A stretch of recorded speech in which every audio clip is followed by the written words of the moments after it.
உலகத் தமிழர்களுக்கும் தமிழறிந்த மாந்தர்களுக்கும் தமிழன் தொலைக்காட்சியின் வணக்கம். நேயர்களே, இன்று நமது அரசியல் அரங்கம் நிகழ்வில் கலந்து கொள்வதற்காக கடலோர மக்கள் பாதுகாப்பு இயக்கத்தின் தலைவர் திருமிகு பிரதீப் ஜெயக்குமார் அவர்கள் வருகை தந்திருக்கிறார். அவரோடு நாம் பேசுவோம். வணக்கம். வணக்கம். மீனவர்கள் சிக்கல், அதுவும் இலங்கைக்கும் நமது தமிழக மீனவர்களுக்குமான சிக்கல் தொடர்ந்து நடந்து கொண்டே இருக்கிறது. அங்கே போய் பிடிச்சி வச்சுக்கிறாங்க, சிறையில் வைக்கிறாங்க, படகுகளை அவங்க வச்சுக்கிறாங்க, பெரும் தொகையாக கோடிக்கணக்கில் தண்டம் கட்ட சொல்கிறாங்க. இந்த நிகழ்வுகளை பற்றி ஒரு விரிவாக சொல்லுங்களேன். என்ன நடக்குது இப்போது?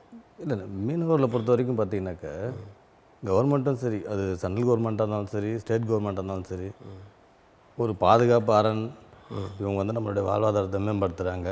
அந்நிய செலாவணியாக பல்லாயிரம் கோடியை ஈட்டி தராங்கன்றது எல்லாமே வச்சுருக்காங்க. தவிர அவருடைய வாழ்க்கை தரத்தை வந்து உயர்த்துறதுக்கு உண்மையிலே யாரும் பாடுபடலை. இப்போ இலங்கையில் பார்த்தீங்கன்னாக்கா, ஐயா பிரபாகரன் ஐயா இருக்கிற வரைக்கும் இந்த மாதிரிலாம் பிரச்சனை இல்லை. ஒரு சில பிரச்சனை வரும், பிடிப்பாங்க, ஆட்சியில் முடிச்சிடுவாங்க.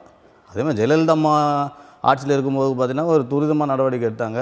ஒரு பயமோ இல்லை சரியான அணுகுமுறையோ ஏதோ ஒன்று நடந்துச்சு. ஆனால் அப்பவும் பார்த்திங்கன்னா இந்த உயிர் சேதமோ இது மாதிரி அடிக்கடி நிகழ்வு நடக்காது. ஆனால் இப்போ ரொம்ப அதிகமாக நடந்துச்சு. இப்போ மோடி ஐயா இருக்கும்போது கொஞ்சம் ஸ்டார்டிங்கில் பார்த்தா கொஞ்சம் கம்மியாக இருந்துச்சு. இப்போ இன்னும் கொஞ்சம் அதிகமாகிடுச்சு. என்ன ஒரு நாடகம் நடத்துகிறாங்களான்ற மாதிரி தான் தோணுது. என்னன்னாக்கா, இப்போ சுற்றுப்பயணம் வந்து ஸ்ரீலங்காவுக்கு போகிறாருன்னு வச்சுக்கோங்க. அதுக்கு முன்னாடி இந்த நிகழ்வு நடக்குது ஒவ்வொரு முறையுமா?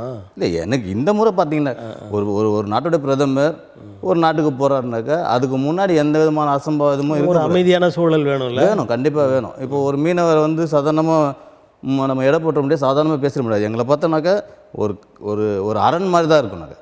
ஒரு நம்ம இந்தியா வந்து கடலால் சூழப்பட்ட 3 பகுதியிலும் நம்ம மீனவர் இருக்கும். அப்போது ஒரு அரண் மாதிரி தான் நம்ம.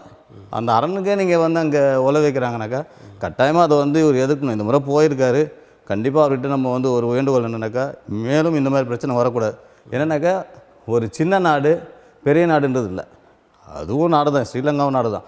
ஆனால் நம்ம வந்து ஒரு வலுவான கட்டமைப்பு வச்சுருக்கோம். நம்ம இராணுவத்தில் பார்த்திங்கன்னா பல்லாயிரம் கோடி இது வரைக்கும் நம்ம யாருமே அந்த மாதிரி இராணுவத்துக்கு வந்து செலவு பண்ணல. எனக்கு தெரிஞ்சு இந்த முறை வந்து மோடி ஐயா வந்து இராணுவத்துக்கு செலவு பண்ணால் உண்மையாக தேவை தான். ஏன்னா நம்ம நிறைய நம்ம வந்து அண்டை நாடுகளோடு நம்ம வந்து ஒரு போட்டி போனோம், வல்லரசு ஆகணுன்ற போது கண்டிப்பாக பண்ணி தான் ஆகணும். அப்படி பண்ணும்போது இதை மாதிரி ஸ்ரீலங்கா வந்து ஒரு நம்ம நாட்டுடைய குடிமகனை பிடிச்சிட்டு போகிறாங்க, உடமையை எடுத்துகிட்டு போகிறாங்க, எடுத்துகிட்டு போயிட்டு ஒரு அபராதமாக விதிக்கிறாங்க, தண்டனை கொடுக்குறாங்கனாக்கா கண்டிப்பாக நம்ம வேடிக்கை இல்லை, கண்டிப்பாக கேவலத்துக்குரியது. இப்போ மற்ற நாடுகளோடு நம்ம ஒப்பிடும்போது நம்ம நாடு அப்போ வந்து அதுக்கிட்ட நம்ம ஈக்குவல் பண்ண முடியல. இந்திய நாட்டுக்கு ஒரு அவமானம் வருதுன்னு. ஆமாம், ஒரு ஸ்ரீலங்கா கிட்டே நம்மளால் வந்து பண்ண முடியும். நம்ம சீனா கிட்டே எப்படி போக முடியும், மற்ற நாடுகிட்ட நம்ம எப்படி போக முடியும்? அதுதான் இப்போ அண்மையில் அந்த மக்களையும் அந்த மீனவர்களையும் நம்ம மீனவர்களையும் சந்திக்க வைத்து பேச வச்சுருக்காங்களே, அந்த செய்திகள் அது இப்போ இல்லைங்க. கண்டிப்பாக அது வந்து காலந்தொட்டு வருஷம் நடக்கிறது தான் வச்சுங்களேன். இப்போ நம்ம அந்தோனியார் கோயில் திருவிழா வருதுன்னு வச்சுங்களேன். அப்போ கண்டிப்பாக எந்த விதமாக அசம்பாதம் வரக்கூடாதுன்னும் போது நம்மளை கூப்பிட்டு பேசுகிறது. ஏன்னா நமக்கு உரிமை இருக்குது, நமக்கு மீன் பிடிக்கிறதுக்கு உரிமை இருக்குது. நம்ம தாரவாத்தது தானே. இந்திரா காந்தி அம்மையாரும் கருணாநிதி ஐயாவும் சேர்ந்து கொடுத்தது தான், தாரவாத்தது தான். இன்றைக்கி வேணால் நம்ம வந்து அப்படியே மாறத்தடி நம்ம பேசலாம், கச்சத்தீவை மீட்போம், நீ கச்சத்தீவை கொடுத்ததே நீங்கள் தான், கச்சத்தீவை நீங்கள் தான், உங்களுடைய தலைவர் தான் கொடுத்தாரு. நீங்கள் இன்றைக்கி யாரை வந்து ரொம்ப கட்டி அணைச்சி கொஞ்சம் நிற்கிறீங்களோ அவங்களோட சேர்ந்து தான் கொடுத்தது. அது என்ன ஒப்பந்தத்துக்காக எதுக்காக கொடுத்தீங்கன்னு தெரியல. ஆனால் அதோடைய விளைவு தான் நம்ம இப்போ அனுபவிச்சுட்ருக்கோம். ஆமாம். இப்போ இங்கே இந்த மாதிரி பிரச்சனைகளின் போது முதலமைச்சர் வந்து தலைமை அமைச்சருக்கு பிரதமருக்கு கடிதம் எழுதுகிறாரு, இதை கவனிங்க அப்படின்றாங்க. அதே மாதிரி வெளியுறவுத்துறை அமைச்சருக்கும் கடிதம் எழுதுகிறாங்க. ஆனால் எந்த விதமான முன்னேற்றமும் இல்லை, இந்த கடிதங்களுக்கான எந்த தீர்வும் இல்லை.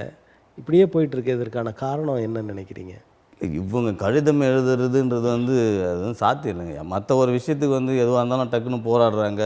இப்போது இன்னும் நமக்கு தேவையில்லாதது இப்போ ஏன்னா மும்மொழி கொள்கைன்றது நம்ம வந்து ஒரு விஷயத்தில் தமிழ் கண்டிப்பாக அழிய போகிறதே கிடையாது.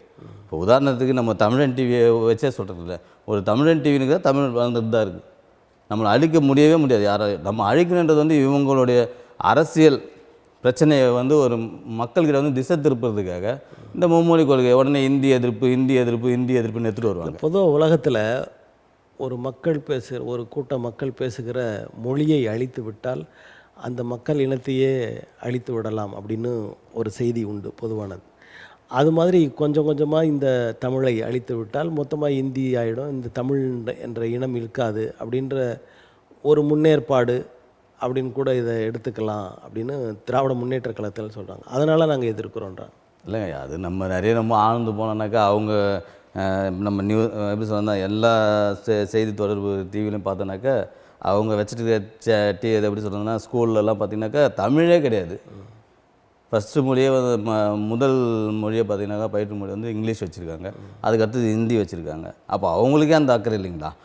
முக்கியமாக தமிழ் வந்து அழியறதுக்கு வாய்ப்பே கிடையாதுங்கய்யா. இல்லை, இப்போ தனியார் பள்ளிகள் அப்படி இருக்கிறாங்க, அது அவங்கவுங்க அந்த நடத்துகிற அந்த தனியாரை பொறுத்து செய்தி. ஆனால் ஒரு நாடே அரசு பள்ளிகளில் அதை கொண்டு வரணும்னு சொல்லும்போது பெரும்பகுதியான மக்கள் வந்து அதை ஏற்று அதன்படி போக வேண்டிய சூழல் இருக்கும். அப்போ இன்னொரு மொழியை கொண்டு வந்தால் அந்த மொழியை பேசும்பொழுது தமிழுக்கு இடமில்லாமல் போகுமே என்ற அச்சம் இருக்குல்ல. இப்போ தனிப்பட்ட முறையில் அவங்க பண்ணுறாங்க, அவங்க ஸ்கூல் வச்சுருக்காங்க, அது வேறு. ஆனால் அரசு பள்ளிகளின்னு சொல்லும்போது அது மக்களை பாதிக்கும் தானே. இல்லைங்க, தனிப்பட்ட மொழினாக்கா மற்றவங்க எல்லாம் பண்ணுறாங்கனாக்கா இப்போ ஒரு பொருளாதார ஈட்டுறதுக்காக பண்ணுறாங்கன்னு வச்சுக்கோங்க. தமிழ்னு நீங்கள் நம்ம பேசிகிட்டு இருக்கோம். இப்போ முதல்வர் ஐயா கூட பார்த்திங்கனாக்கா அவங்களோட உறவினர்கள் தான் எல்லாம் ஸ்கூலில் ஒரு 3-4 ஸ்கூல் கூட வச்சுருக்காங்கன்னு வச்சுங்களேன். அதில் நீங்கள் அந்த மாதிரி பண்ணுறீங்கன்னு தான் நம்ம நம்மளுடைய கேள்வி. அரசு மொழி வந்து அவங்க 3வது மொழி வந்து எப்பவுமே வந்து ஹிந்தின்னு அவங்க அந்த சைடில் சொல்லவே இல்லைங்க. மத்திய அரசு வந்து 3வதாக ஒரு மொழி பயிற்றுக்கிறது நல்லது. அந்த 3வது மொழி எதுவானா இருக்கலாம், இந்தியாக இருக்கலாம், தெலுங்காக இருக்கலாம், மலையாளமாக இருக்கலாம், கன்னடமாக இருக்கலாம், உருதுவாக இருக்கலாம், எதுவானா இருக்கலாம் தான் சொல்கிறாங்க தவிர ஹிந்தி தான் அப்படின்றது வந்து சொல்லவே இல்லை. ஹிந்தின்றதை இவங்க தான் திணிக்கிறாங்களே. இப்போ 3வது மொழியை படிக்க வேண்டும் என்ற அவசியம் தமிழ்நாட்டுக்கு ஏன் வந்தது? 3வது மொழியை இப்போ கண்டிப்பாக தேவைங்கய்யா, தேவை தான். 3வது மொழி அவசியம் எப்படி இல்லைன்னு நம்ம எப்படி சொல்ல முடியுங்க? இப்போ காலப்போக்கில் பார்த்தீங்கன்னா ஒரு தமிழ்நாடு வந்து எல்லா விதமான துறைகளிலும் முன்னணியில் இருக்குது. அந்த 2 மொழியை வைத்து இந்த லெவலுக்கு வந்திருக்கிறோம். ஆனால் இந்த இந்தி படிக்கிற மாநிலங்கள் இங்கே வந்து வேலை செய்கிற மக்களை நிறைய பேரை பார்க்குறோம். அந்த மக்களுக்கு இந்தியை தவிர வேறு எதுவும் தெரியல. கரெக்ட். அவங்களுக்கு வேறு மொழியை சொல்லிக் கொடுங்க, அது நியாயம். இன்னொரு மொழியை சொல்லிக் 2வது மொழியாக ஆங்கிலத்தை சொல்லிக் கொடுங்க, இல்லை தெலுங்கு எதையா சொல்லிக் கொடுங்க. அதை விட்டுட்டு நாங்கள் 2 மொழி ஏற்கனவே நாங்கள் படிக்கிறோம், 3வது மொழின்னு கொண்டு வந்து மாணவர்களுக்கு அந்த சுமையை ஏற்றுவது போல் இல்லையா அது? இல்லை, அது சும்மா தாங்க. அது என்னென்னாக்க இப்போது நம்ம தமிழுக்கு இங்கிலீஷ்க்கு நம்ம அதுக்கு வந்து மார்க் வச்சு நம்ம எக்ஸாம் எழுதுகிறோம் பார்த்திங்கன்னா, பரீட்சை எழுதுகிற மாதிரி வைக்கக்கூடாது. அதை ஒரு மொழியாக சொல்லிக் கொடுக்கலாம். இப்போது ஒரு சில பார்த்திங்கனாக்கா இப்போ ஸ்ரீ சங்கரா ஸ்கூல்லாம் பார்த்திங்கனாக்கா 1வதுலேருந்து 5வது வரைக்கும் ஹிந்தி இருக்கும். ஆனால் ஹிந்திக்கு வந்து மார்க்லாம் எதுவுமே போட மாட்டாங்க. அந்த பேசிக் மட்டும் சொல்லி கொடுத்துருவாங்க, கொஞ்சம் பேசுகிற அளவுக்கு. அதை மாதிரி சொல்லி கொடுக்கலாமே. இதை வந்து ஒரு பாடமாக எடுத்துகிட்டு வந்துட்டு இதுக்கு வந்து ஒரு எக்ஸாம் மாதிரி வைக்கக்கூடாது. இல்லை, இப்போ இது தேவையே இல்லைன்னும் போது ஒரு இந்த மாதிரி கற்றுக்கொள்வதற்குன்னு வர்றீங்க, அதுக்கப்புறம் மதிப்பெண் பாடம்னு போயிட்டால் அது பிரச்சனை ஆகிடாதா? நீங்கள் ஆரம்பத்துலேயே, அதாவது சின்னதாக இருக்கும்போதே ஒரு நோய் கூட தொடக்க காலத்தில் அதை கண்டுபிடிச்சி மருந்தை கொடுத்துட்டா முடிஞ்சிடும் கதை. அதே பெருசாக ஆகிட்டால் புற்றுநோயாக கூட மாறும். அந்த மாதிரி நிலை வந்துவிடக்கூடாது என்று தமிழறிஞர் நினைக்கலாம் இல்லையா? இல்லைங்க, அந்த மொழி நம்ம வந்து அந்த மாதிரி புற்றுநோய் நம்ம அந்த மாதிரி நினைக்கக்கூடாதுங்க. நம்ம மொழி அப்படின்னு நமக்கோ அதே மாதிரி அவங்களுக்கு அந்த மொழி, எல்லா மொழியும் நம்ம வந்து ஒரு ஈக்குவலாக அது அவங்க பகுதியில் வச்சுக்க வேண்டியது தானே. நம்ம வந்து தமிழை நீங்கள் உத்தரப்பிரதேசத்தில் படிப்பிக்கணும்னு நாங்கள் நம்ம கேட்கலையே. கரெக்டு தாங்க நீங்கள் சொல்கிறது. ஆனால் பெரும்பாலும் நம்ம இந்தியாவை பொறுத்த வரைக்கும் கட்டமைப்பு நம்ம தமிழுக்கு நம்ம வந்து எதிர்ப்பு நம்ம பெரிய அளவில் பேசவே வேண்டாம் இதை பற்றி. நான் என்ன சொல்கிறேன், இந்தி தெரிந்தவர்கள் பெரும்பாலானவர்கள் இந்தி மட்டுமே தெரிகிறது, ஒரே மொழியில் தான் இருக்கிறாங்க. அவங்களுக்கு நீங்கள் 2வது மொழியை சொல்லி கொடுத்துட்டு அதுக்கப்புறம் எங்களுக்கு 3வது மொழிக்கு வாங்க அப்படின்னு கேட்குறதுல என்ன தவறு? இல்லை, அது தவறு கிடையாதுங்க, அது கேட்கலாம். அது நம்ம கண்டிப்பாக இங்கே மட்டும் மும்மொழினாக்கா அங்கே மட்டும் ஒரே மொழி வைக்கிறதா? அங்கேயும் மும்மொழி வைங்க. அப்போ அங்கே ஹிந்தி அவங்க பேசுகிறாங்கனாக்கா 3வது மொழி தமிழ் வைங்க, 3வது மொழியாக தெலுங்கு வைங்க, மலையாளத்தை வைங்க, அந்த மாதிரி எடுத்துகிட்டு வாங்க. ஏன்னா அதெல்லாம் விட்டுட்டு இவங்க வந்து இந்திய இப்போ இன்னும் கேட்டிங்கன்னா தமிழ்நாட்டில் மத்திய அரசு நடத்துகிற பள்ளிகளில் ஒரு ஆசிரியர் கூட தமிழ் ஆசிரியர் கிடையாது. இப்போ இந்த நாடாளுமன்ற கூட்டத்தொடரில் அந்த தகவலை அவங்களே சொல்கிறாங்க. அப்படி இருக்கும்போது உங்களுடைய நோக்கம் என்ன? சமஸ்கிருதத்துக்கும் இந்திக்கும் ஆட்கள் இருக்காங்க, அதை மற்ற இடங்களுக்கும் அப்படி புகுத்த பார்க்குறாங்கன்ற ஒரு அச்சத்தின் அடிப்படையில் தான் அந்த மும்மொழி வேண்டாம் அப்படின்றாங்க. இல்லைங்க, கரெக்டு தான். நம்ம ஒரு சில விஷயத்தை நம்ம ஆராயும் போது கண்டிப்பாக அப்படி தான் தெரியுது. ஆனால் நம்ம தமிழ் வந்து என்றைக்குமே அழியக்கூடிய ஒரு கலாச்சாரமோ தமிழ் கிடையாது. அது வந்து வளருமே தவிர. அது வந்து பெரிய அதீத நம்பிக்கையில் இருந்துட்டு அப்புறம் அது காணாமல் போச்சுன்னா அது பெரிய சிக்கல் இல்லை. சரிங்க, நம்ம அதே வழிக்கே போவோம். நம்ம இல்லை அதே பாதையிலே போவோம்.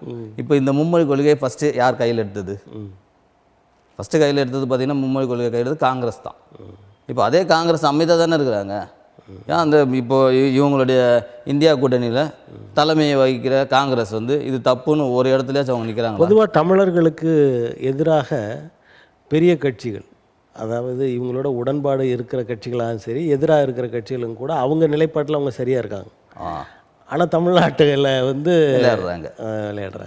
இப்போ உங்களை பொறுத்த வரைக்கும் மீனவர்கள் அந்த குடிகள் வந்து தொடக்க காலத்திலேருந்தே அது ஒரு பெரிய தொழிலாக கொண்டு வந்து யாருக்கும் எந்த தொந்தரவும் இல்லாமல் பொருளாதாரத்தை வளர்த்து கொண்டிருக்கிற ஒரு சமூகம். இந்த சமூகம் சார்ந்து இந்தியாவில் ஒரு பெரிய அளவிற்கான ஒரு ஆளுமைகள் உருவாகவில்லை அல்லது உருவாக்கப்படவில்லை. அவங்களுக்கு வந்து அரசியல் தகுதிகள் கொடுக்கப்படவில்லை, இல்லை அரசியல் அதிகாரங்கள் கொடுக்கப்படவில்லை அப்படின்றது வந்து நல்லாவே தெரியுது. அது ஏன் அந்த நிகழ்வு அப்படி நடக்குது? அது எப்படின்னாக்கா எங்களோட நீங்கள் சொன்ன ஃபஸ்ட்டு சொல்லிட்டீங்க, அறியாமைன்னு ஒன்று சொல்லிட்டீங்க. நம்ம ஆரம்ப காலகட்டத்துலேருந்து தான் பார்த்தீங்கன்னாக்கா எங்கள் சிங்காரவேலர் ஐயா கூட நல்லா தெளிவாக சொன்னார். நம்ம சமுதாயன்றது வந்து நெல்லிக்காய் மூட்டை, அதை அவிழ்த்து விட்டால் ஒன்றா நிற்காது, அப்படியே கடகடன்னு எல்லாம் பிரிஞ்சு. இந்த உதாரணத்தை எல்லாரும் சொல்கிறாங்க. இல்லை எல்லாரும் சொல்ல மாட்டாங்க. இதை சொன்னது சிங்காரவேலர் ஐயா அவர் சொல்கிறாரு. இது எல்லா சமூகத்துக்குமே அதை அப்ளை பண்ணுறாங்க. ஆமாம். அதை வந்து கலைஞர் ஒரு இடத்துல கிறிஸ்தவர்களுக்கு சொன்னதாக ஒரு தகவல் உண்டு.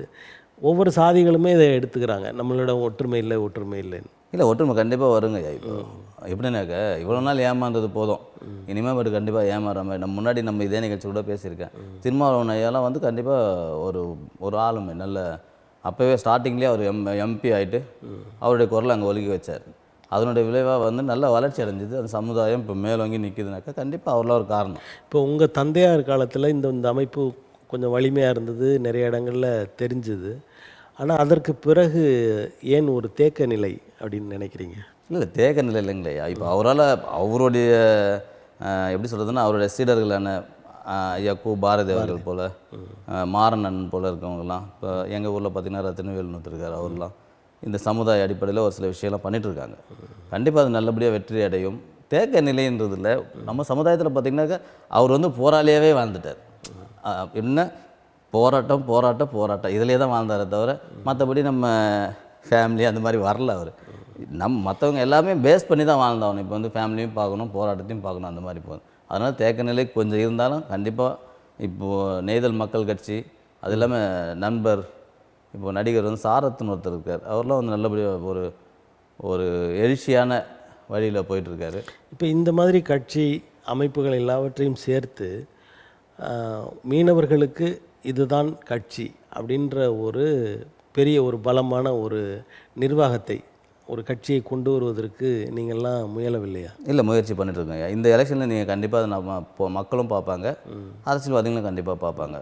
ஏன்னா எல்லாமே வந்து நம்மளை வந்து கருவேப்பிலை மாதிரி சும்மா எடுத்துகிட்டு யூஸ் பண்ணுற மாதிரி தான் இருக்காங்க. ஒரு எலெக்ஷனுக்கும் நம்ம வந்து ஓட்டு வங்கியாகவும் வேலை செய்கிற ஆட்களாகவும் தான் நம்ம நிற்கிறோமே தவிர நீங்கள் சொன்ன மாதிரி அந்த அதிகாரத்துக்கு இன்னும் வரலை.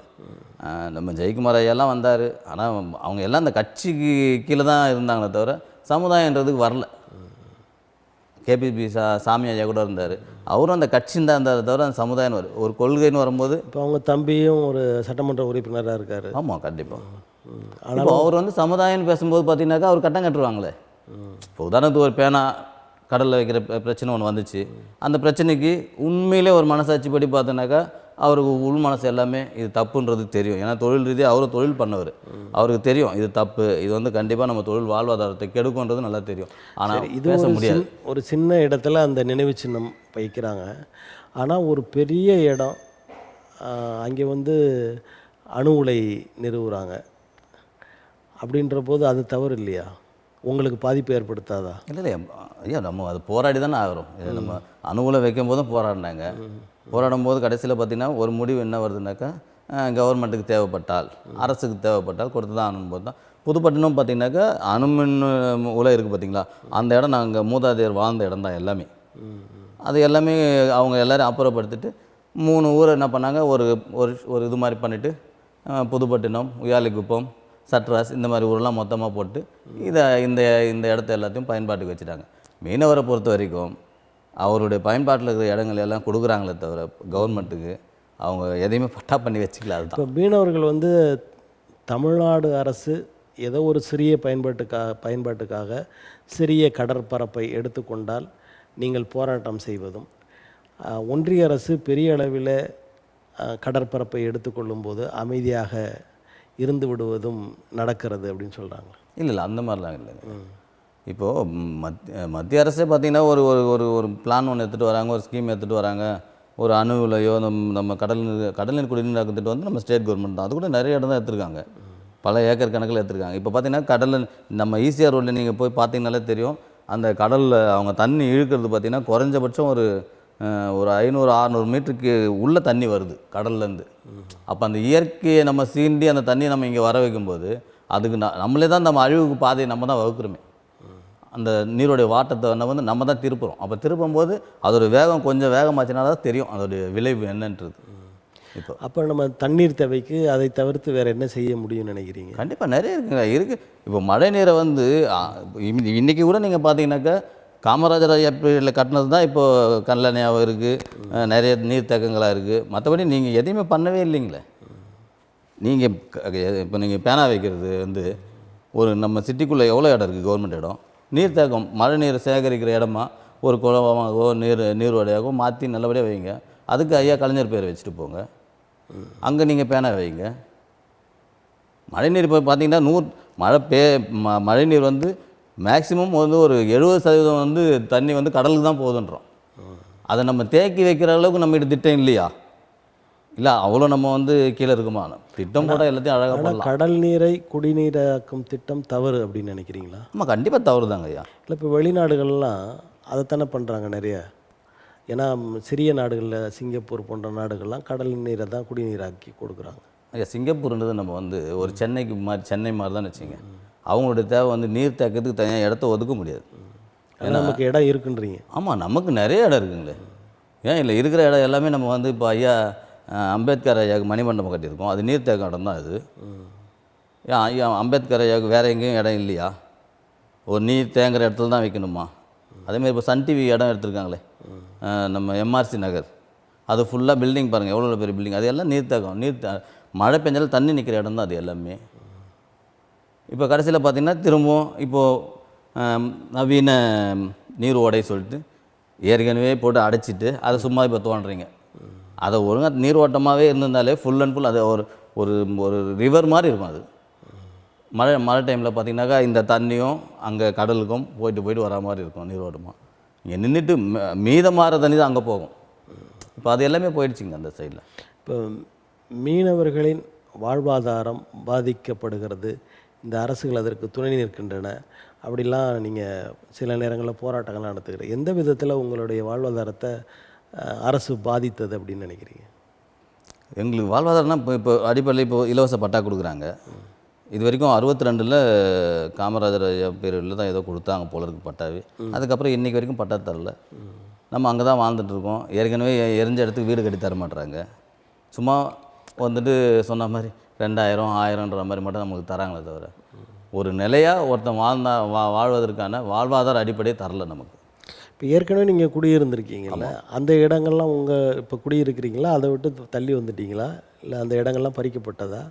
இல்லைங்க, பயன்பாட்டில் கொஞ்சம் எக்ஸஸாக தான் வந்திருப்பாங்க எப்படியா இருந்தாலும். இப்போ எப்படின்னாக்கா இப்போது ஒரு வீட்டில் 2 பேர் 3 பேர் இருக்காங்கனாக்கா நம்ம அங்கேருந்து பக்கத்தில் கொஞ்சம் தள்ளி தான் கட்டுவாங்க இருப்பாங்க. மீனவர்களுக்கு அங்கே தான் வேறு எங்கே போக முடியும்?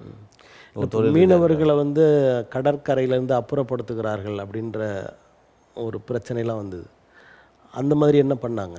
இல்லை முயற்சிலாம் பண்ணாங்க, இப்போ பண்ணிட்டு தான் இருக்கிறாங்க. இப்போ கடற்கரையில் பார்த்தீங்கன்னாக்கா கடலில் வந்து மேம்பாலம் கட்ட போகிறோன்னு சொல்லிட்டு மெரினா பீச்சிலேருந்து ஃபஸ்ட்டு வந்து பல்கலை நகர் இருக்குது பார்த்திங்களா, பாலவாக்கம், அது வரைக்கும் பிரிட்ஜு கட்ட போகிறோன்றாங்க. அந்த பிரிட்ஜு கட்டும்போது பார்த்திங்கனாக்கா கட்டுமான பணிக்கு எப்படி போவாங்க? அப்போ கட்டுமான பணிக்கு நீங்கள் ஒரு பாலம் மாதிரி ஒரு அமைச்சு தான் ஆகணும். அந்த மண்ணோ கல்லோ நீங்கள் கொட்டி தான் ஆகணும். அப்போ அந்த மண்ணோ கல்லோ கொட்டும்போது பல ஆயிரம் டன்னு கொட்டி ஆகணும். அப்போ கொட்டும்போது அந்த தண்ணி எங்கே போகும்? கடல் தண்ணி எங்கே? குடியிருப்பு பகுதி தான் வரும். அப்போ குடியிருப்பு பகுதி வரும்போது நீங்கள் என்ன பண்ணுவீங்க? பாதுகாப்பு கருதி உங்களை அப்புறப்படுத்துகிறோம். சாதாரணமாக ஒரு வார்த்தை சொல்லுவாங்க, பாதுகாப்பு கருதி உங்களை அப்புறப்படுத்துகிறோன்னுவாங்க. நாங்கள் அது வலிமையாக கண்டிக்கிறோம். அந்த மாதிரி இப்போ போக்குவரத்து அதிகமாகிருச்சு, அதை சீரமைக்கணும், அதனால் இந்த புதிய பாலங்கள் தேவைப்படுகிறது அப்படின்றதும் ஒரு நியாயம் தானே? சரிங்க ஐயா, நேரம் தான், நம்ம வேணான்னு சொல்லவே இல்லைங்க ஐயா. இருக்கிற பாலத்திலே கூட நீங்கள் இன்னும் கொஞ்சம் நல்லா கொஞ்சம் எப்படின்னாக்கா மேலோங்கி இது பண்ணி பாருங்கள். நம்ம தான் எல்லாமே வெளிநாட்டுக்கு நம்ம வந்து எல்லாத்துலேயும் ஈடு கொடுத்து இப்போ இருக்கிற பாலத்தை 2 அடுக்கு பாலமாக பண்ணுங்க, பண்ணலாமே. நல்லது தானே, வரவேற்கத்தக்கது தானே, அழகாக பண்ணலாமே. ஏன் பண்ண முடியாதா என்ன? கடலில் கொண்டே அவ்வளோ பொருளை கொட்டுறதுக்கு கடலில் கொட்டினாக்கா நீங்கள் எப்படின்னாக்கா வயலேஷன் தான். கடலில் போகும்போதே இப்போ ஒரு ஆர்ன் அடிக்கிறாங்கன்னு வச்சுங்க, மீன் வந்து அங்கே நிற்காது. எப்படியுமே ஒரு வயலேஷன்னாலே மீன் வந்து நிற்காது. மீனுக்கு வந்து ஏன்னா குஞ்சு பொறிக்கிற இடம் அங்கே தான் வந்து இருக்கிறது. முக்கியமாக கடற்கரை ஓரத்தில் ஃபுல்லாக ஆமைங்க வந்து மெயினாக வந்து அந்த பகுதிகளில் திருவான்மையூர். ஆமாம், திருவான்மையூர். நம்ம ஒவ்வொரு சிலர் நமக்கு வந்து சொன்னும் போதே தான் தெரியுது, அது வந்து திருவான்மையூர் வந்து மறுக்கழிச்சு தான் வந்திருக்கு. ஆமையூர், திரு ஆமையூர் தான் ஊரே அது அப்படின்றாங்க. நம்ம வால்மீகிலாம் வந்ததுனால வால்மீகி ஊர் மாறிச்சு அது மாதிரி. ஆனால் இயற்கையை சீண்ட கண்டிப்பாக நம்ம அழிவு தான். இயற்கையோடு ஒன்றி வாழ்கிற மீனவரை சீர்ந்தாலும் அழிவு தான். ஆமாம். இப்போ மீனவர்கள் ஒன்று சேர்ந்து உங்களது வாழ்வாதாரத்தை நிலைநிறுத்திக் கொள்வதற்கும் பிற மீனவர்கள், பிற நாட்டு மீனவர்கள் உங்கள் மேல் பாதிப்பை ஏற்படுத்தாத வண்ணமும் இருப்பதற்கு என்னென்ன திட்டங்கள்லாம் நீங்கள் வந்து முன்னெடுக்கிறீங்க? அதை அரசுக்கு கொடுக்குறீங்களா அந்த மாதிரியா திட்டங்கள் எதுவும்? இல்லைங்க, இப்போ பார்த்தீங்கன்னாக்கா நம்மளை வந்து ஒரு 75% நம்மளை காலி பண்ணிட்டாங்க.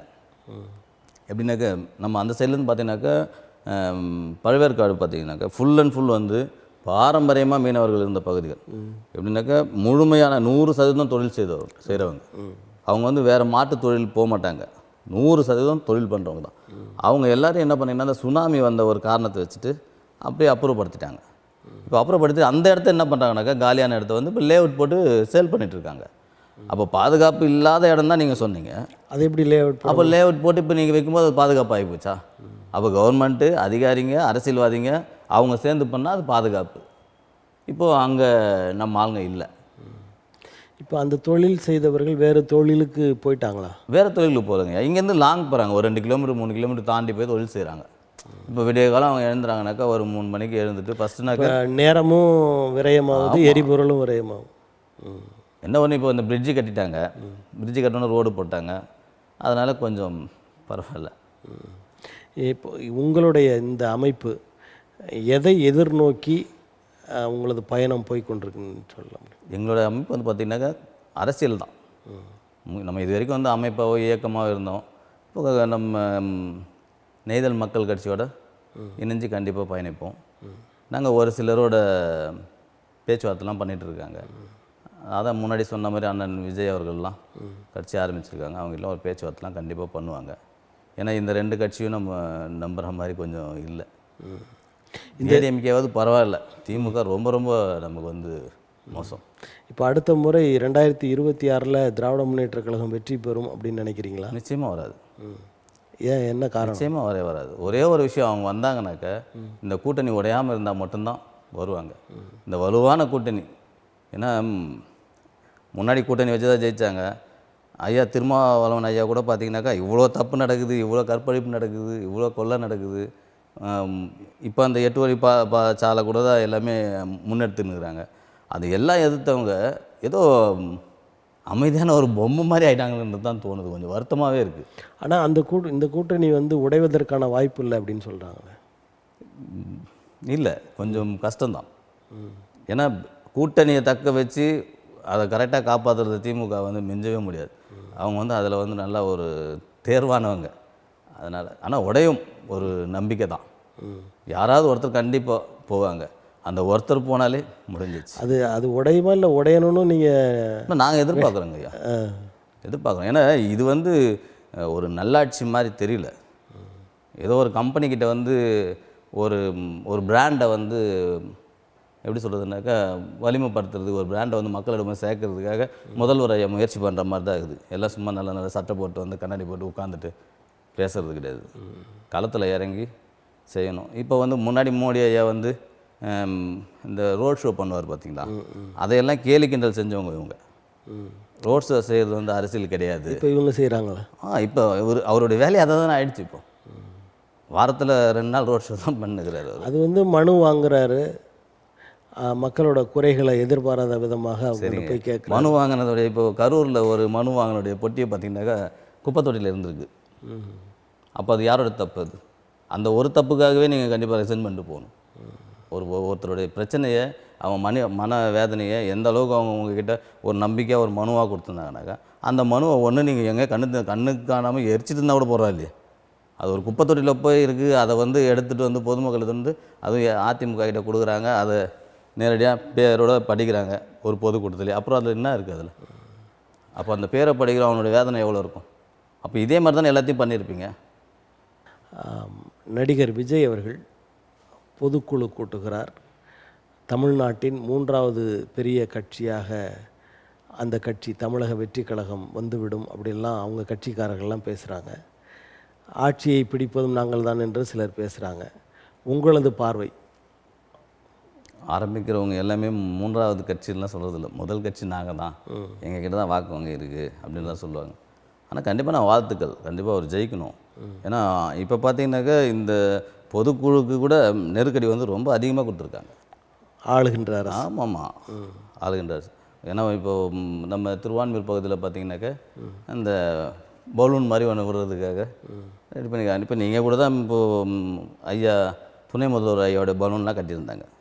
அது மாதிரி அவங்களும் விடுறாங்க.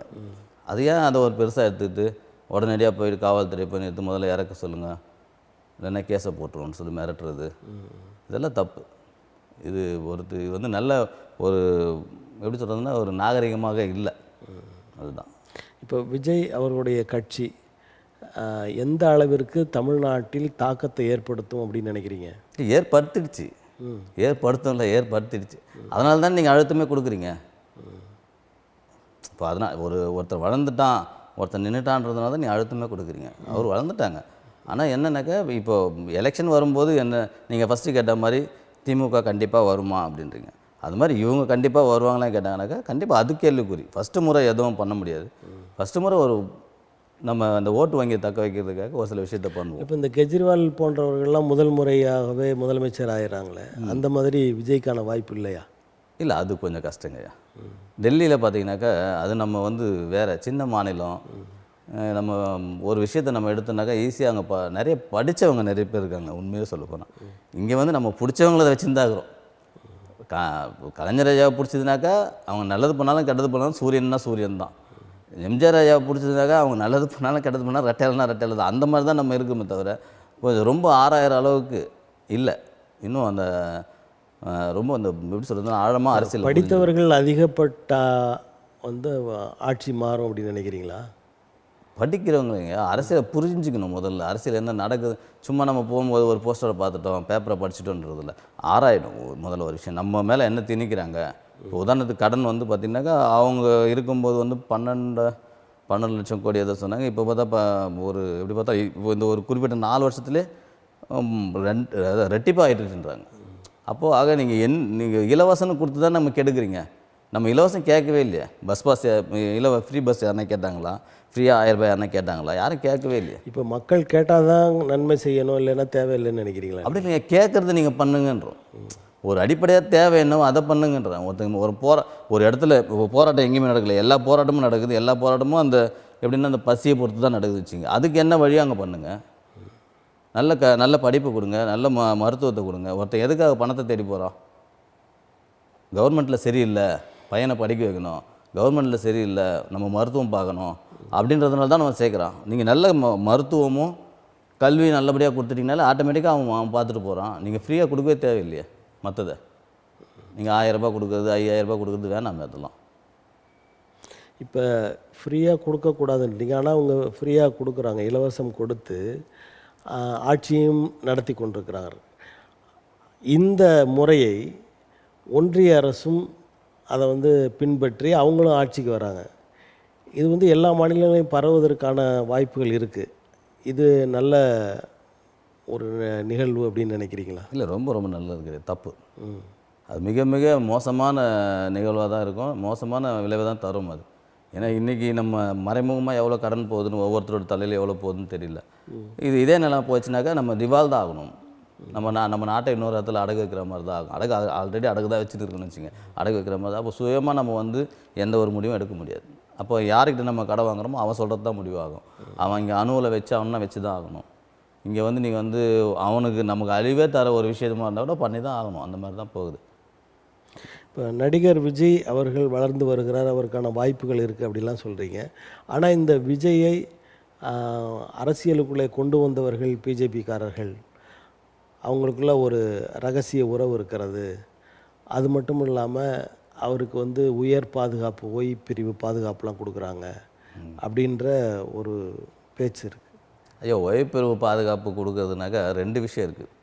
அவர் மேலே இருக்கிற அக்கறையில் கொடுக்குறது ஒன்று இருக்குது, அவர் உளவு பார்க்குறதுன்னு ஒன்று இருக்குது. அவர் எங்கே போகிறாரு, அவரோட செய்கை எப்படி இருக்குது, அவர் யார் யாரை சந்திக்கிறாரு.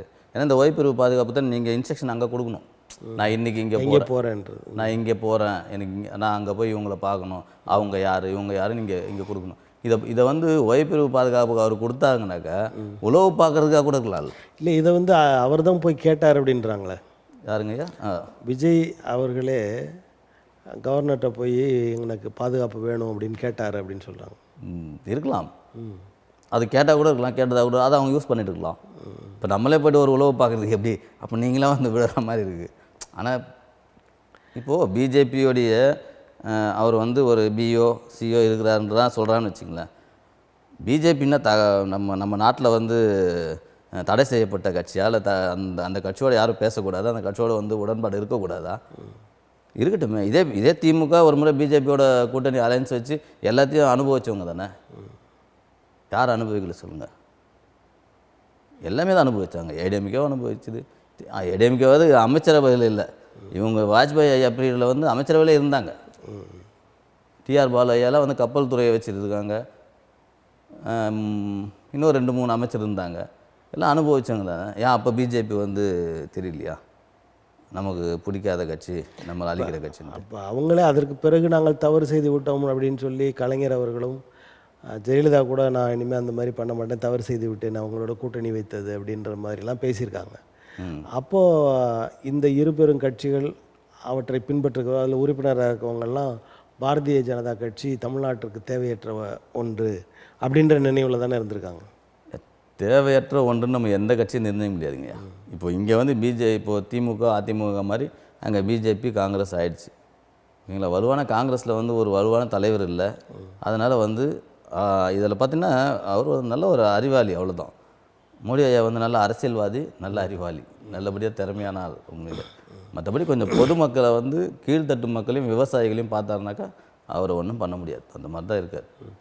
இப்போ தமிழ்நாட்டில் அண்ணா திராவிட முன்னேற்றக் கழகம் பாரதிய ஜனதா கட்சியோடு கூட்டணி வைக்கப் போகிறது என்ற பேச்சு பலமாக அடிபடுகிறது. உங்கள் பார்வையில் இந்த கூட்டணி அமையும் என்று நினைக்கிறீங்களா? அப்படி அமைந்தால் அவங்க இந்த அடுத்த ஆட்சியை பிடிப்பாங்க அப்படின்னு நினைக்கிறீங்களா? இல்லை, கண்டிப்பாக அமையும். கண்டிப்பாக அமையாததுக்கு வாய்ப்பு. ஏன்னா இப்போ நம்ம சராசரியாக நம்ம வந்து ஒரு இயக்கத்தை வச்சுட்டு ஒரு குறிப்பிட்ட மக்களோட பிரச்சனை மட்டும் நம்ம பார்த்துட்டு நமக்கே வந்து ஒரு சில விஷயம் நல்லா புரியுது. இந்த கூட்டணியை ஒன்று உடைக்கணும், இல்லை அதுக்கு மேலே ஒரு வலுவான கூட்டணியை சேர்க்கணும். அப்போ விஜயை கூட இவங்க கூப்பிட்றதுலாம் வாய்ப்பு இருக்குது. பேச்சுவார்த்தை கண்டிப்பாக நடக்கும், நடக்காமலாம் இருக்காது. இந்த மாதிரி விஜய் இவங்க எல்லாமே ஒன்றா சேர்ந்தாங்கனாக்கா சேர்றதுக்கான வாய்ப்பு தான் நிறைய இருக்குது. விஜய் வந்து எனது தலைமையில் தான் கூட்டணின்றாரு.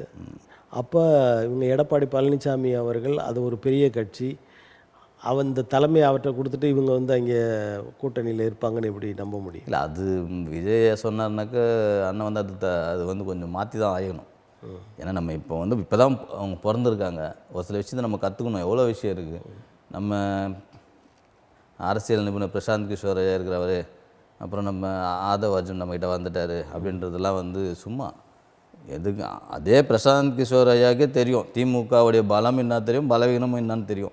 பிஜேபியுடைய பலமும் தெரியும், பலவீனமும் தெரியும். இப்போ வந்து தமிழக வெற்றி கழகத்துடைய பலம் என்னன்னாக்கா விஜய், அவ்வளோதான். மற்றபடி பெருசாக ஒன்றும் ஒரு போராட்ட காலத்தில் ஒரு வெற்றி பெற்றுல ஒரு பெருசாக ஒன்றும் பண்ணிடல. விஜய் நல்ல மனுஷன். இந்த நேரம் வந்து ஒரு கரெக்டான நேரமாக இருக்குது, அவ்வளோதான். ஒரு அரசியலில் வந்து இன்னொரு கட்சி வர்றதுக்கான அரசியல் நேரம் இருக்குது. கூட்டணி அமைகிறது கண்டிப்பாக உறுதி. அண்ணா திராவிட முன்னேற்ற கழகம் பாரதிய ஜனதா கட்சி கூட்டணி அமைக்கிறாங்க. அந்த கூட்டணியோடு விஜய் அவர்கள் இணைந்தால் மட்டுமே அந்த கூட்டணி அடுத்த ஆட்சியை பிடிப்பார்கள். விஜய் அதில் இணையவில்லை என்றால் அவர்களுக்கு அந்த வாய்ப்பு கிடைக்காது அப்படின்னு நினைக்கிறீங்களா? ஆமாம், கண்டிப்பாங்க. இப்போது விஜய்கிட்ட வந்து அந்த ஓட்டு வங்கி யாரோட ஓட்டு வங்கி போகும்னு நினைக்கிறீங்க நீங்கள்? திமுகவுடைய எதிர்ப்பு தான் போகும். திமுகவுக்கு எதிர்ப்பாக இருக்கிற ஓட்டு தான் போகும். அந்த திமுகவுக்கு போடுற 35% பார்த்தீங்கன்னாக்கா குறைஞ்சபட்சம் 25% சாதாரணமாக என்ன நடந்தாலும் அவங்களுக்கு தான் போட போகிறாங்க. அப்போ அந்த 25 தக்க வச்சிடுறாங்க. அதிமுகவும் அதே மாதிரி தான் அந்த 25% தக்க வச்சுருவாங்க. அந்த மீதி 50% நமக்கு போலிங் ஆகிறது மொத்தமே ஒரு 68% வச்சிங்களேன். மீதி ஒரு 38% இருக்குது பார்த்திங்கன்னா, அதுதான் நம்ம நிர்ணயிக்க போகுது. அந்த நிர்ணயம் யாரை பண்ண போகுது? முழுமையாக விஜய்க்கு போனால் தப்பு. அதனால் இதெல்லாம் நல்லா ஆராயணும். கொஞ்சம் அவரும் ஆராய்ஞ்சு கண்டிப்பாக நல்ல முடிவெடுத்தாருனாக்கா நல்லாயிருக்கும். இப்போ இன்னொரு இதுவும் சொல்கிறாங்க, அதாவது அண்ணா திராவிட முன்னேற்ற கழகத்திலிருந்து பிரிந்து போனவர்கள் மறுபடியும் சேர்ந்து அவர்களோடு பாரதிய ஜனதா கட்சி, பாட்டாளி மக்கள் கட்சி இணைந்து நின்றால் வெற்றி பெற்று விடுவார்கள் அப்படின்னு சொல்கிறாங்க. இல்லைங்க, அவங்க சேர்ந்தாங்கன்னா கொஞ்சம் வாக்கு வங்கி கொஞ்சம் கூடுமே தவிர வெற்றி பெற முடியும். அது வந்து தனிப்பட்ட முறையில் வெற்றியாக இருக்காது. நீங்கள் நம்ம ஒரு சில விஷயம் என்னன்னாக்கா விஜய்க்கு கண்டிப்பாக ஒரு வாக்கு வங்கி இருக்குது. ஏன்னா அவர் வந்து பண்ணுவார்ன்ற ஒரு நம்பிக்கையில் இருக்குது. அது எத்தனை சதவீதம் நம்ம சொல்ல முடியாது. அந்த சதவீதம் எல்லாமே இதில் வந்தாங்கன்னா கிரெடிட் தான் அவங்களுக்கு. அதுதான். ஆனால் எடுத்த உடனே நம்ம சொல்லக்கூடாது. இப்போது விஜயகாந்த் ஐயா வந்தார், உண்மையிலே பார்த்தா நல்ல தலைவர். அவர் ஒரு சில அது எதனால் அந்த மாதிரி சட்டசபையில் பண்ணாருன்றதெல்லாம் நம்ம வந்து கேள்விக்குறி. மற்றபடி அதெல்லாம் பண்ணாமல் இருந்தாருனாக்கா ஒரு வலுவான ஒரு தலைவராக இன்றைக்கி அவரோ இல்லை அவர் இல்லைன்னா கூட அவங்க மனைவி இருந்திருப்பாங்க. அந்த நேரத்தில் அந்த மாதிரி ஆயிடுச்சு. ஆனால் அந்த கட்ஸ் ஒரு 4 வருஷமோ 5 வருஷத்துலேயோ எதிர்க்கட்சியாக இருந்தார். திமுக 3வது வாரம் கட்டிட்டு எதிர்க்கட்சி வரிசையில் உட்கார்ந்தார். அந்த மாதிரி விஜய் உட்கார்றதுக்கு ஏன் முடியாது? அதுதான். இப்போ இந்த கட்சிகள், அதாவது தமிழ்நாட்டில் இருக்கிற கட்சிகளில் எந்த கட்சிக்கு வாக்கு விகிதம் அதிகரிக்கும், எந்த கட்சிக்கு வாக்கு குறையும் 2026 அப்படின்னு நினைக்கிறீங்க? திமுகவுக்கு கொஞ்சம் குறையும் கண்டிப்பாக. அதிமுக கண்டிப்பாக கொஞ்சம் இன்க்ரீஸ் ஆகும். ஏன்னா இந்த ஆட்சி அந்த ஆட்சியை ஒப்பிட்டு பார்த்தாங்கனாக்கா, மக்கள் பொதுவாக ஒப்பிட்டு பார்த்தாங்கனாக்கா அதிமுக ஆட்சி எனக்கு தெரிஞ்சது ரொம்ப ரொம்ப ரொம்ப பரவாயில்ல. அதாவது எடப்பாடி காலத்தில் கண்டிப்பாக. எடப்பாடி ஐயா காலத்தில் பார்த்திங்கன்னா இந்த அம்மையார் பீரியடில் கூட இந்த கோப்புகள் வந்து கையெழுத்து போடாமல் கொஞ்சம் கோப்புகள் தேக்க நிலையில் இருக்கும். ஆனால் எடப்பாடி ஐயா காலத்தில் வந்து ஒரு கோப்பு கூட வெயிட்டிங்கில் இருக்காதுன்றது நம்ம அதிகாரிகள் சொல்லி நான் கேள்விப்பட்டிருக்கேன். அது வந்து உண்மையிலே பெரிய விஷயம். இது தவிர இப்போ பெரியாரை பற்றி விமர்சனம் செய்த, அதற்கப்புறம் ஒரு பெண் பிரச்சனையில் சிக்கலாகி அதை பற்றி பெண்களை பற்றி தவறாக பேசிய சீமான் அவர்கள், அவருடைய கட்சியின் வாக்குகள் குறையும் அப்படின்னு சொல்கிறாங்களே, உங்களுடைய பார்வை என்ன? இல்லை, அவரோட வாக்கு குறையாதுங்க ஐயா. ஏன்னாக்க பெரியாரை பேசுனது வந்து எல்லாமே நம்ம பெரியார் தூக்கி வச்சு பேசுறதை விட பெரியார் என்ன பண்ணாருன்ற உண்மையை நம்ம அந்த வந்து உண்மையை உடைக்கிறார். அவர் சொன்ன விஷயத்த பார்க்குறாரு. தமிழை விட்டு ஒலிங்கன்னாரு. நீ மும்மொழி கொள்கைக்கு நீங்கள் இப்போ பேசினிக்கிறீங்க, அப்போ தமிழை விட்டு ஒலின்னார். அது ஒரு வார்த்தை கூட சொல்லியிருந்தார், ஒரு தப்பான வார்த்தை கூட சொல்லியிருந்தார். அதே பெரியார் வந்து தமிழ்நாடு தனி நாடாகணும்லாம் சொல்லியிருக்காருல்ல. தமிழ்நாடு தனிநாடு வேணும்னு. சரி, தமிழ் மொழிக்கு முக்கியத்துவம் வேணும்லாம் பேசியிருக்காருல்ல ஐயா. 2 விதமாக பேசியிருக்காருங்க. தமிழ் ஆனால் அவர் தப்பாக பேசியிருக்காருல்ல, அதான விஷயமே. இல்லை, அதாவது தப்பாக பேசுனதை தாண்டி அதுக்கப்புறம் தான் நல்லது பேசியிருக்காரு. அப்போ அங்கே அதிலேருந்து வெளியில் வந்திருக்காருன்னு தானே அர்த்தம். இப்போ இவர் கூட சீமான் கூட பெரியாரை முன்னாடி நல்லா பேசினார், இப்போ தப்பாக பேசுகிறாரு. எங்கள் அதில் வந்து குறைகள் இருக்குது, அதனால நான் அப்படி சொல்கிறேன்டாரு. அது மாதிரி பெரியார் கூட தவறாக பேசியிருக்கலாம், அப்புறம் சரியாக பேசிட்டார்ல. நீங்கள் சொல்கிறது என்னன்னாக்கா, முன்னாடி தப்பாக பேசுனதை வந்து இப்போ சீமான் எடுத்துக்கிறாரு கையில் அப்படின்ற மாதிரி. இல்லை, நிறைய விஷயத்தில் அவர் வந்து சொன்னது நல்லதும் இருக்குது கெட்டதும் இருக்குங்கய்யா. ஆனால் நம்ம இவரால் தான் நம்ம தமிழ் வாழ்ந்துச்சு, இவரால் தான் நம்ம தமிழ் சொல்லலையே வாழ்ந்து நிறுவனம். நம்ம இவரால்னு யார் எல்லாம் அப்படி சொல்கிறாங்க. இவரும் ஒரு திமுகவும் அவங்கள தான் தூக்கி வச்சு பேசுகிறாங்க. ஏன் மற்றவங்க யாருமே தூக்கி பிடிக்கலையா? மற்றவங்க யாராலும் அதிகமான பங்கை அவருடைய பங்களிப்பு அதிகமாக இருந்திருக்கிறது அப்படின்றது தான் பொதுவானவர்களின் ஒரு நோக்காக இருக்கிறது. இது அவரே தான் காரணன்றதுலாம் இல்லை. ஆனால் இவங்க அதை அவர் தான் அப்படின்னு சொல்கிறாங்க அப்படின்னு இவங்க ஒரு பரப்புரையை மேற்கொள்கிறாங்கன்னு சொல்கிறாங்க. சரி, பரவாயில்லைங்க. அப்போது நம்ம ஏன்னா அடிப்படையிலே பார்த்தாக்கா அவர் வந்து ஒரு தெலுங்கு பேசக்கூடியவர் தான், அவர் தமிழ் கிடையாது. அவர் திராவிடம்ன்றது பார்த்திங்கன்னா கேரளா, கர்நாடகா, ஆந்திரா, தமிழ் இது எல்லாமே சேர்ந்தது தான் திராவிடம்னு வச்சுங்க. தமிழுக்காக அவர் குரல் கொடுத்ததுனால கண்டிப்பாக வரவேற்கத்தக்கது தான். ஆனால் நிறைய நம்ம மனசை புண்படுத்தியிருக்காருன்றது தான் விஷயமே அதில். அதுக்காக வந்து சீமானை வந்து இப்போ பழி வாங்கணுன்றதுக்கு தப்பு தானேங்கய்யா. ஒரு ஒரு நோட்டீஸ் சோகாஸ் நோட்டீஸ் கொடுக்குறாங்க. நோட்டீஸ் அவங்க இல்லைனாக்கா ஊரை விட்டு ஓடுற போகிறாரா என்ன? நீங்கள் எங்கே ஃபோனை போட்டு கேட்டாலும் அதிகாரிகிட்ட கேட்டாக்கா உங்களுக்கு எந்த ஸ்டேஷனில் சொன்னாலும் எங்கே இருக்கிறாருன்னு சொல்ல போகிறாங்க. அவர் ஒளியிற ஆள் கிடையாது. இல்லை, அவர் போகிற இடமெல்லாம் தேடிட்டா போவாங்க. அவர் வீடு வீடு அவங்க மனைவி இருக்காங்களே. அப்போ அவங்க வாங்கலைன்ற போது தானே ஒட்டியிருக்காங்க. இல்லைங்க, மனைவி இருக்காங்க, மனைவி கிட்ட கொடுக்கலையா அவங்க? நீங்கள் அந்த ஃபுட்டேஜ் வந்து பாருங்கள் நல்லபடியாக, நீங்கள் நல்லா பார்த்தீங்கன்னா தெரியும். இப்போ அந்த நேரம் மட்டும், அதாவது அவங்க கிழிக்கிறது மட்டும்தான் காண்பிக்கிறாங்க. அதுக்கு முன்னாடி அவங்க வாங்கிக்கல அப்படின்றது போது தான் ஒட்டியிருந்ததாக இவங்க சொல்கிறாங்க. ஆனால் அந்த அம்மா என்ன சொல்கிறாங்க, நாங்கள் கிழித்து படிக்கிறதுக்காக தான் கிழிக்க சொன்னேன்னு சொல்கிறாங்க. ஆனால் அந்த கிழிக்கும் போது பார்த்தீங்கன்னா துண்டு துண்டாக கிழிக்கிறாங்க. அதை எப்படி படிப்பாங்க அவங்க? இல்லை, துண்டு துண்டாக கிழிக்கிறாங்க, படிச்சுட்டு அதை ஃபோட்டோ எடுத்து அனுப்பிட்டேன்றாங்க. அதெல்லாம் முதல்ல நம்ம வந்து ஒரு விஷயம் நல்லா புரிஞ்சுங்க, அது பழிவாங்க படலம். திமுக வந்து சீமானை பழிவாங்கும் படலம், அவ்வளோதான். இது வந்து இதான் டைம். சரிங்க, ஏன் விஜயலட்சுமி அம்மா வந்து ஏன் ஒரு 10 வருஷமாக வர மாட்டுறாங்க? அவங்க கல்யாணத்துக்குலாம் அப்போ எங்கே ஒழிஞ்சிட்டாங்களா, வெளில எங்கே போயிட்டாங்களா? ஏன் திருமண மண்டபத்துக்கு ஸ்ட்ரெயிட்டாக போகலாமே? இப்போ இவ்வளோ போல்டாக பேசுகிறவங்க, அவங்க லைஃப்பை தொலைச்சிட்டேன் அவங்க இது பேசுறது, கல்யாணம் இவர் ஒன்றும் மறைமுகமாக போய் கோவிலில் கட்டிட்டு வந்து. சரி, இந்த அம்மா அப்படி பேசினா கூட, எல்லாத்தையும் இப்போ இந்த நேரத்தில் கொண்டு வந்தால் கூட, இவர் ஒரு 35 லட்சம் வாக்காளர்கள் நம்பிக்கை பெற்ற ஒரு தலைவர். அவர் வந்து அந்த அம்மா பெண்ணுன்னு அதை கூட பார்க்காம ஒரு தவறான வார்த்தையை பிரயோகப்படுத்துவது என்பது சரின்னு நினைக்கிறீங்களா? இல்லை, தப்பு தாங்க. அது என்னென்னா, நான் முன்னாடி இருந்ததை சொல்லிடுறாரு அவர் ஓப்பனாக. அது தப்பு தான். ஏன்னா ஒரு எக்ஸ்ட்ரீமாக ஒரு விஷயம் வரும்போது அதை சொல்லி தானே ஆகணுங்க. இப்போ இதை பார்க்குற பெண்களுடைய மனநிலையில் அவருடைய செல்வாக்கு சரிகிறதுக்கான வாய்ப்பு இருக்கா? இல்லை இல்லை இல்லை, சரியறதுக்கு வாய்ப்பு இல்லைங்க. அது என்னன்னாக்கா இன்னும் அவர் இங்கிலீஷ் தான் ஆகுமே தவிர சரியாது. ஏன்னாக்கா இப்போ வந்து அவரை வந்து த்ரிட்டன் பண்ணுறதுன்றது உண்மையாகி போச்சு. அவரை நீங்கள் வந்து பழி வாங்கிறதுக்காக தான் இந்த பொம்மை மாதிரி இவங்களை வச்சுருக்கீங்க. அப்போ இவங்க யாருடைய ஆட்டு வைப்பில் இவங்க ஆடுறாங்க. இப்போ இது மட்டும் இல்லாமல் அந்த கட்சியில், நாம் தமிழர் கட்சியிலேருந்து பெரும்பாலான ராஜேஸ்வரி அம்மா சொல்கிறீங்க வெளியேறுறாங்க. அது இல்லாமல் காளியம்மாள் மிகப்பெரிய பேச்சாளர், அவங்க வந்து எங்கள் சமுதாயத்தை சேர்ந்த அவங்கெல்லாம் வெளியேறாங்க. அப்படின்ற போது அது வந்து அவங்களுக்கு ஒரு சிக்கலாக தானே இருக்கும். இல்லை, அது இது காரணம் கிடையாதுங்க. இந்த காரணம் இல்லை, ஏதோ காரணம்னாலும் ஒரு வலிமையான பேச்சாளர், மக்களிடம் செல்வாக்கு பெற்றவர், இவர் மட்டும் இல்லை, இன்னும் நிறைய பேர் வெளியில் வர்றாங்க. அப்படின்ற போது அந்த நாம் தமிழர் கட்சியின் வலிமை குறைகிறது அப்படின்னு நம்ம பார்க்கலாமா? இல்லை, ஒரு சில விஷயங்கள் பார்த்திங்கன்னா, தலைவருக்கு எந்த தலைவராக இருந்தாலும் ஒரு சில விஷயத்தில் நம்மளை மீறி இவங்க பேசுகிறாங்களோ, நம்மளை மீறி இவங்க ஓவர்டேக் பண்ணி போகிறாங்களோ அப்படின்னும் போது அந்த ஒரு பயம் ஒன்று அச்சம் வரும். அந்த அச்சம் அவருக்கும் வந்திருக்குன்னு நான் நினைக்கிறேன். ஏன்னா இவங்களுடைய பேச்சு பார்த்திங்கனாக்கா ஒரு தெளிவாகவும் இருக்கும், ஒரு வீரமாகவும் இருக்கும், கம்பீரமாகவும் இருக்கும். அது கண்டிப்பாக அவருக்கு கொஞ்சம் கேள்விகளும் நேர்மையான கேள்விகளாக தெரியும். இப்போ இந்த மாதிரியான ஒரு பெண்மணி, ஒரு ஆளுமை ஒருத்தர் உங்களது சமூகத்திலிருந்து இருக்காங்க. அப்படின்ற போது இவங்களை முன்னிறுத்தி உங்கள் அமைப்புகள் எல்லாம் ஒன்று சேர்ந்து ஒரு வலிமை மிக்க அமைப்பாக மாறுவதற்கான வாய்ப்புகள் இருக்குது அப்படின்னு நினைக்கிறீங்களா? இல்லை, அவங்க ஒரு விஷயம், அவங்க எந்த ஸ்டாண்டில் இருப்பாங்கனாக்கா, நம்மளோட திறமை வந்து இங்கே போனால் கம்மியாயிடுன்ற மாதிரி தான் அவங்க இருப்பாங்க. அவங்க இதே ஏடிஎம். ஆனால் உங்கள் தலைவர்கள் அவங்கள்ட்ட போய் இதை மாதிரியான பேச்சுவார்த்தை நடத்தியிருக்கீங்களா? ஆனால் நீங்களாகவே நினச்சிட்ருக்கீங்களா? இல்லை இல்லை இல்லை, நடத்தியிருப்பாங்க, பேசியிருப்பாங்க, பேசாமலாம் இருக்க மாட்டாங்க, பேசியிருப்பாங்க. ஆனால் அவங்களோட செயல்பாடும் அவங்களுடைய ஸ்டாண்டு பார்த்தீங்கன்னாக்கா கண்டிப்பாக வேறு ஒரு கட்சியில் பேசியிருப்பாங்க, பார்த்துருப்பாங்கன்றீங்க. நீங்கள் ஒரு தலைவர். ஆமாம். சில உங்களுடைய அந்த சமூகம் சார்ந்த கட்சிகள், அமைப்புகளோட தொடர்புடையவர்.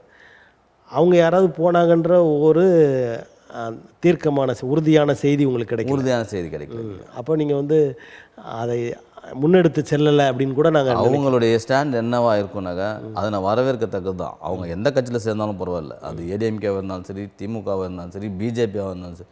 ஆனால் ஒரு எம்எல்ஏவாக அவங்க போகணும். ஆனால் திமுகவுக்கு அவங்க என்ன சொல்கிறாங்களோ அதுக்காக பேசுகிற மாதிரி இருக்கக்கூடாது. இன்றைக்கி சீமான் ஐயாவுக்கு எதிர்ப்பாக நீங்கள் எப்படி பேசுகிறீங்களோ, எதிர்ப்பானாக்கா கொள்கை ரீதியாக ஒரு சில விஷயம் உங்களுக்கு பிடிக்காமல் வெளியே போயிருக்கீங்களோ, அதே மாதிரி நம்ம மக்களுக்கு தேவையான விஷயத்தை நீங்கள் சட்டசபையில் பேசணும். அம்மையாருக்கு நான் வந்து ஒரு வேண்டுகோளாக வைக்கிறாரு. ஆனால் அவங்க சமூகம் சார்ந்து செயல்படாமல் தமிழ் மொழி சார்ந்து செயல்படுறாங்க அப்படின்றத நம்ம எடுத்துக்க முடியுது. அப்போ நீங்கள் அதை வந்து குறையாக சொல்ல முடியாது. இல்லை இல்லைங்க, அவங்க தேவைப்படும் போது ஒரு சில நேரத்தில் சொல்கிறாங்க. ஏன்னா நம்ம ஃபிஷர்மேன் சொன்னாலே என்னமோ ஒரு இதுவாக இல்லாமல் டக்குன்னு அவங்க சொல்கிறாங்களே, நான் ஒரு மீனவர் பெண்மணி, இந்த மாதிரிலாம் சொல்கிறாங்க. அதுவே நமக்கு ஒரு பெருமையாக தான் இருக்குது. அதனால் வந்து அதெல்லாம் அவங்க அந்த மாதிரி போக மாட்டாங்கன்ற ஒரு நம்பிக்கை இருக்குது. ஆனால் இப்போ அவங்களுக்கு உறுதுணையாக உங்களது அமைப்புகள் அவங்களோட இணைந்து போவதற்கான வாய்ப்புகள்லாம் இருக்கா? கண்டிப்பாக அவங்க எங்கே சீட்டு கொடுக்குறாலும் அங்கே நாங்கள் மொத்தமாக கூட போய் பிரச்சாரம் பண்ணுவோம். அமைப்புகள் எல்லாம் சேர்ந்து அங்கே அவங்களுக்கு பிரச்சாரம் பண்ணுவோம். அப்படி பிரச்சாரம் பண்ணுகிற நீங்கள் இப்போ வந்து முல்லை என்னது நெய்தல் கட்சியில் அவங்கள இணைய வச்சு அவங்களுக்கு மிகப்பெரிய பொறுப்பை கொடுத்து அதன் மூலமாக அவங்கள வந்து சட்டமன்ற உறுப்பினர் ஆக்குவதற்கான வாய்ப்புகளை நீங்கள் ஏற்படுத்தலாம்ல? ஏற்படுத்தலாங்க. ஏன்னா நம்ம தான் உங்ககிட்ட சொல்லிட்டோமே, ஒரு சில இப்போது உதாரணத்துக்கு எங்களுடைய இது பார்த்திங்கன்னா ஒரு கட்டமைப்பு கொஞ்சம் கம்மியாக தான் இருக்கும். நம்ம அதை வந்து இன்னும் வலுவாக்கணுன்னாக்கா ஒரு சில விஷயத்தில் நம்ம இன்னொரு கட்சியோடு சேர்ந்து தான் நம்ம பயணித்து தான் ஆகணும். இப்போ நம்ம எடுத்த உடனே நம்ம இப்போ இந்த மாதிரி ஆளுமைகள் உள்ளே வந்தால் இன்னும் வலுவாகிறதுக்கான வாய்ப்புகள் கண்டிப்பாக ஆகும். ஆனால் வரமாட்டாங்க, அதான் பிரச்சனை. வரமாட்டாங்க. இப்போது ஐயா ஜெயக்குமார் ஐயா வந்து நீங்கள் வந்துட்டு அமைப்பு நெய்தல் மக்கள் கட்சி நீங்களே எடுத்து பண்ணுங்கள், நீங்கள் ராயபுரத்தில் நின்னீங்கன்னா நீங்கள் தான் ஜெயிப்பீங்கன்னு சொன்னாக்கா வருவாரா? வரமாட்டார். ஏன்னா நம்ம அந்தந்த பேனரில் அவங்க வந்துட்டாங்க. அதனால தான் இப்போ அண்ணா திராவிட முன்னேற்ற கழகத்தில் இந்த விலகி போனவர்கள் ஓபிஎஸ், சசிகலா, டிடிவி தினகரன் அவர்களை வந்து எந்த காலத்திலையும் சேர்த்து கொள்ள மாட்டேன் அப்படின்னு எடப்பாடி பிடிவாதமாக இருக்கார். இவர் வந்து ஓபிஎஸ் என்ன சொல்கிறாருன்னா, நீங்கள் வெளியில் பொதுச் செயலாளர் பதவி விட்டு வெளியில் போனால் நிறைய அவமானங்களை சந்திக்க நேரிடும் அப்படின்னு சொல்கிறாரு. இந்த இருதரப்பு கருத்துக்களை பற்றி உங்களது கருத்து? இல்லை, அவங்களுக்குள்ள ஒரு அண்டர்ஸ்டாண்டிங் ஆயிடுச்சுங்க. ஆயிட்டாங்களா? ஆயிட்டாங்க. அதை நானித்தனமாக சொல்லுவேன்.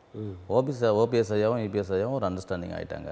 அவங்க எல்லாமே ஒற்றுமையாக இருந்து தான் இப்போ சந்திக்க போகிறாங்க. ஒற்றுமையாக இருந்து சந்திக்கலன்னு வச்சிங்களேன், மிகப்பெரிய விளைவோ இன்னும் சந்திப்பாங்க. இப்போ எதிர்கட்சி இருக்காங்க, அதுவும் போயிடும். அந்த ஒற்றுமையாக இல்லைன்னா எதிர்கட்சி இதுவும் போகும், கண்டிப்பாக பறி போகும். விஜய் எதிர்கட்சியாக இருந்துருவார். வரலாம், யார் வேணால் வரலாம். இப்போ ஓ பன்னீர்செல்வம் அவர்கள் அவர்களை வந்து அவர் சொல்லிகிட்டே இருக்காரு, நான் என்னை சேர்க்கணுன்ற மாதிரி. ஆனால் எந்த காலத்துலையும் சேர்க்க முடியாதுன்னு அவர் சொல்கிறாரு எடப்பாடி பழனிசாமி. ஏன்னா அவருடைய பதவிக்கே ஒரு ஆபத்து வந்துவிடும். அது ஒரே உரக்குள்ள ரெண்டு கத்தி எப்பவுமே இருக்கக்கூடாது சொல்லுவாங்க. அதில் அவர் தெளிவாகிறாரு. ஆனால் அப்படி தான் இருந்து தான் சமாளிக்கணுன்னாக்கா அப்படி. ஏன்னா ஐயாவுக்கு வந்து எடப்பாடி ஐயாவுக்கு வந்து உண்மையிலே வந்து ஒரு திறமை இருக்குது, எல்லாமே இருக்குது, ஒரு கட்சியை வழிநடத்துகிற அளவுக்கு இருக்குன்னா கூட அந்த ஃபேஸ் வேல்யூன்னு ஒன்று இல்லை. இப்போ ஜெயலலிதா அம்மாவை வந்து எதிராக இருந்தால் கூட பார்க்குறதுக்கு அந்த கட்சியில் இப்போதைக்கு எடப்பாடி பழனிசாமி அவர்களுக்கு இருக்கிற அந்த முக வலிமை அந்த ஃபேஸ் வேல்யூ அப்படின்னு சொல்கிறீங்களே, ஆமாம், அது அவருக்கு அதிகமாக இருக்கிற மாதிரி தானே தெரியுது. இல்லை அவருக்கு மற்றவங்க அந்த ஃபேஸ் வேல்யூலாம் இல்லைங்க ஐயா. இப்போ ஸ்டாலினுக்கு பார்த்தா ஃபேஸ் வேல்யூ இருக்குது, ஜெயலலிதா அம்மாவுக்கு இருந்தது. ஆனால் இப்போ அண்ணா திராவிட முன்னேற்ற கழகத்தில் யாருக்குமே அந்த ஃபேஸ் வேல்யூ இல்லை அப்படின்னு அந்த மாதிரி இருக்காது. அது ஜெயலலிதா அம்மாவோட போயிடுச்சு. அதுக்கப்புறம் நம்ம அந்த ஃபேஸ் வேல்யூ இப்போ இன்றைக்கி நம்ம அந்த எம்ஜிஆர், ஜெயலலிதா அம்மா இவங்களை காட்டி தான் நம்ம ஓட்டு வாங்கியே ஆகணும். புரியுதுங்களா? அந்த ரெட்டையில் இதை வச்சு தான் நம்ம ஓட்டு வாங்கி தான் ஆகணும். திமுக அப்படி இல்லை. கலைஞர் போன பிறகு திமுகவில் பார்த்திங்கன்னா ஸ்டாலின் வந்துட்டார், ஸ்டாலின் அடுத்தது உதயநிதி ஸ்டாலின் வந்துட்டார். ஆக அவங்க வந்து குடும்பத்தில் ஒவ்வொருத்தரை தயார்படுத்திகிட்டே வராங்க.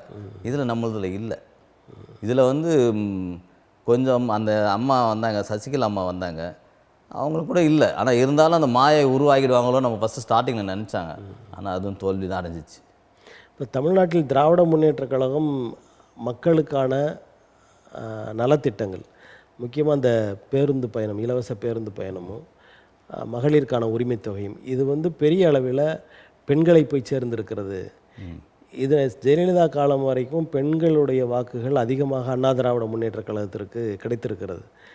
அதை வந்து இவர் இந்த செயல்பாடுகள் மூலமாக, இந்த திட்டங்களின் மூலமாக தனக்குரியதாக மாற்றிக்கொண்டிருக்கிறார்.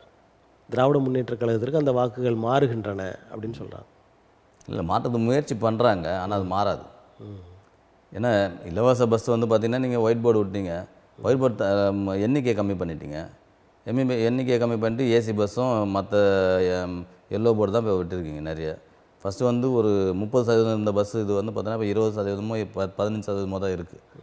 எல்லாத்தையும் கொஞ்சம் அம்மா வந்து அவங்கள வந்து எங்கேயுமே சேர்க்க முடியாதுங்க.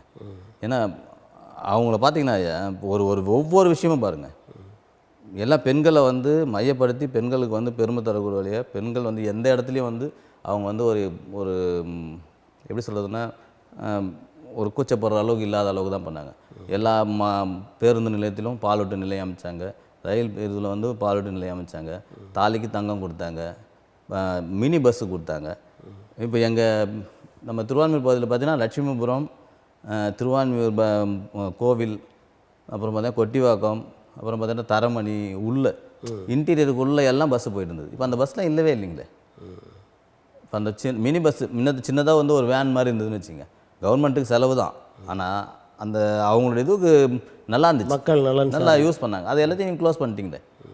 யாரும் இல்லை இலவசமாக எங்களுக்கு கொடுத்துட்டீங்க அப்படின்னு யாரும் கொண்டாடிங்கலாம் இல்லை. இப்போ இந்த ஆட்சியை வந்து கொண்டாடவில்லை. கொண்டாடலாம் இல்லை, சும்மா ஏறி ஏறி போக வேண்டியதாக விரயம்தான். இப்போ ஜெயலலிதா அவர்கள் ஆட்சியில் இருந்த நல்ல திட்டங்கள் இவர்கள் தொடராமல் இருக்கிறார்கள் அப்படின்னு என்னென்ன திட்டங்களை சொல்லலாம்? ஒன்றே ஒன்று சொல்லலாம். அன்னமிட்ட இது சொன்ன போனால் நம்ம அம்மா உணவகம் பார்த்தீங்கன்னாக்கா முன்னாடி பார்த்தீங்கன்னா எல்லா இடத்துலையும் பளிச்சு நின்றுச்சு. பார்க்கும்போதே இப்போ ஆனால் இப்போ நடந்து கொண்டு இருக்கிறது தானே அது. இப்போ நடக்குது. என்ன நடக்குது? இப்போது கரப்பாம்பூச்சி தான் உள்ளே நடந்துனுக்குது, நாய் தான் உள்ளே போய் நடந்துருக்கு. அந்த ஒரு கிளாரிட்டி இல்லைங்களே. இப்போ நீங்கள் ஒரு போர்டு சுத்தம் இல்லைன்றீங்களா? அல்லது சுத்தம் இல்லை. முதல்ல அங்கே போனாலே இப்போ வந்து இட்லி கிடையாதுன்றாங்க, பொங்கல் இல்லைன்றாங்க. இல்லைன்ற வார்த்தையே வராது அப்போ. அப்போ நீங்கள் இப்போ ஒவ்வொன்றா நீங்கள் மூடுற விழா தான் பண்ணிட்டு இருக்கிறீங்க. அப்புறம் அம்மா மருந்தகம் இருந்தது, அதையும் நிறுத்திட்டாங்க. இப்போ தான் முதல்வர் மருந்தகம் கொண்டு வந்திருக்காங்களே. சரி, அப்போ வந்து பேரை மட்டும் மாற்றிட்டீங்க. பேரை மட்டும் மாற்றிட்டு சரி, அப்போ முதல்வர் மருந்தகத்திற்கு மட்டும் எல்லாம் கொடுக்குறீங்களா? அது முதல்வர் மருந்தகம்னா அடுத்து எந்த ஆட்சி வந்தாலும் அந்த முதல்வர் போதும். இது அம்மானா இது ஒரு சார்பாக இருக்குது, ஒரு தனிநபர் சார்ந்து இருக்குது. அதனால் முதல்வர்னு பொதுவான பெயரை வச்சுருக்காங்க. சரி, அப்போ நூற்றாண்டு விழாக்கு எல்லாமே அதே மாதிரி முதல்வர்னு வைக்க வேண்டியது தானே. இப்போ உங்களை கலைஞர் ஐயாவும் முதல்வராக தான் இருந்தார். அதே மாதிரி எல்லாமே இருக்கிற எல்லாத்துக்குமே பேருந்து நிலையம். உங்களை பொறுத்த வரைக்கும் திராவிட முன்னேற்ற கழகம் அடுத்த தேர்தலில் வெற்றி பெறக்கூடாது அப்படின்ற நிலையை எடுக்கிறீங்களா? ஆமாம், கண்டிப்பாக இருக்கும், வரக்கூடாது. சரி, உங்களது கருத்துக்களை தமிழன் தொலைக்காட்சி வாயிலாக மக்களுக்கு தந்தமைக்கு எங்களது நன்றி. நன்றிங்க ஐயா.